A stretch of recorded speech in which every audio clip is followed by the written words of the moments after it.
Bienvenidos y un saludo para todos aquellos que siguen este devocional Pan de Vida. De nuevo con vosotros para compartir el mensaje de la palabra de Dios. El tema de hoy lo he titulado El propósito redentor de Cristo. Para esto, dice la palabra de Dios, apareció el Hijo de Dios para deshacer las obras del diablo. Este es el propósito redentor de Cristo. Jesucristo no vino a traernos una nueva religión, sino a deshacer, destruir, anular el poder del pecado en nuestras vidas. Él no vino a tolerar, a consentir o a justificar el pecado y el mal, vino a vencerlo. La cruz fue una confrontación directa con las obras del diablo, el pecado. Allí fue destruido el poder del pecado, se rompieron las cadenas de la esclavitud espiritual y se abrió un camino hacia la libertad. Jesús dijo, conoceréis la verdad que es Él, y esa verdad os hará libres. Un hombre atrapado en una casa que se ha pegado fuego, se ha incendiado, no necesita un consejo, necesita a alguien que lo rescate, necesita un bombero que lo salve. Cristo no vino a aconsejarnos, sino a entrar en el incendio y rescatarnos por medio de su sacrificio, por medio de su sangre. De ahí que debamos examinar nuestra vida y preguntarnos, ¿hay algún pecado que estamos practicando de forma habitual? ¿Tenemos un hábito, una actitud, una relación que sabemos que no le honra a Dios? No debemos justificarnos. El que practica el pecado, la Biblia enseña que es del diablo. Debemos arrepentirnos, confesarlo y dejarlo. También debemos recordar que tenemos poder en Cristo para hacerlo. Él vino, como hemos leído, a deshacer las obras del diablo, no a maquillarlas. No digas no puedo cambiar, porque Cristo sí puede romper cualquier cadena y te puede cambiar. También debemos vivir como hijos de Dios. El creyente verdadero no es perfecto, pero sí ha sido transformado. No vive en pecado, no practica el pecado de forma habitual, sino que lo combate, camina hacia la luz, no en tinieblas. Por eso en la primera carta de Juan, capítulo 3, versículo 8, Juan nos dice, el que practica el pecado es del diablo, porque el diablo peca desde el principio. Para esto apareció el Hijo de Dios, para deshacer las obras del diablo. Este versículo no es una condenación sin esperanza, sino un llamado urgente a la pureza, a la victoria y a la identidad verdadera. No hay medias tintas. O somos hijos del diablo o somos hijos de Dios. Si somos hijos del diablo es porque practicamos de una forma habitual el pecado. Los hijos de Dios viven pensando en Cristo y creyendo y sabiendo que Cristo ha deshecho la obra del pecado en nosotros. Cristo, repito, vino a deshacer las obras del diablo. No hay cadena que Él no pueda romper, ni alma que no pueda transformar.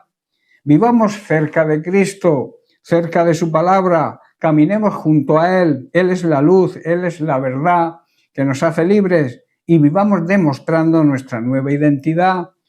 Demostremos que somos verdaderos hijos de Dios. Nuestra aceptación de Dios se basa solamente en la obra acabada del Señor y Salvador Jesucristo. O sea, Dios nos acepta a través de Cristo. Solo su obra nos justifica, nos declara inocentes. Hay unos versículos que demuestran esta verdad.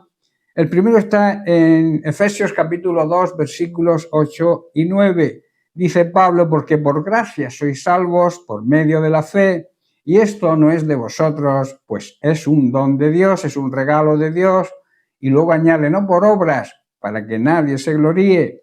Y en su segunda carta a Timoteo, capítulo 1, verso 9, dice, quien nos salvó, Jesús, y nos llamó con llamamiento santo, no conforme a nuestras obras, sino según el propósito suyo y la gracia que nos fue dada en Cristo Jesús antes de los tiempos de los siglos. Dios nos salvó y nos llamó para vivir una vida santa. No lo hizo porque lo mereciéramos, sino porque ese era su plan desde el comienzo de los tiempos, para mostrarnos su gracia por medio de Cristo Jesús.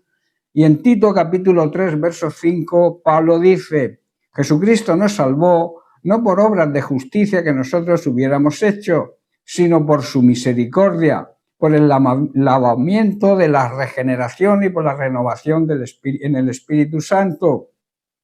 Jesucristo nos salvó nos salva no porque hagamos acciones justas, que son necesarias hacerlas, que nosotros habíamos hecho o quizá podamos hacer, sino nos salva por su amor y su misericordia. Nos lavó quitando nuestros pecados y nos dio un nuevo nacimiento, una vida nueva por medio del Espíritu Santo.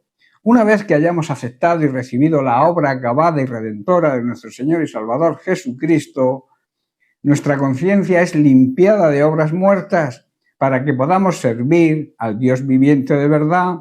Así lo expresa el autor de Hebreos en el capítulo 9, versículos 13 y 14, donde lo declara de esta manera: porque si la sangre de los toros y de los machos cabríos y las cenizas de la becerra rociadas a los inmundos santifican para la purificación de la carne, cuánto más la sangre de Cristo, el cual mediante el Espíritu Eterno se ofreció a sí mismo sin mancha a Dios, limpiará vuestras conciencias de obras muertas para que sirváis al Dios vivo.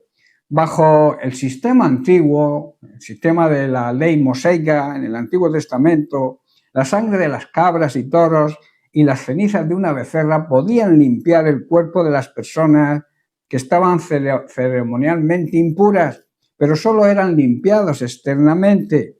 Imaginaos cuánto más la sangre de Cristo nos purifica la conciencia de actos pecaminosos y de obras muertas, para que adoremos de verdad al Dios viviente, pues por el poder del Espíritu Santo, Cristo se ofreció a sí mismo como el sacrificio perfecto por nuestros pecados. Bien, pues hasta aquí el mensaje de hoy. Que Dios te bendiga. Un abrazo.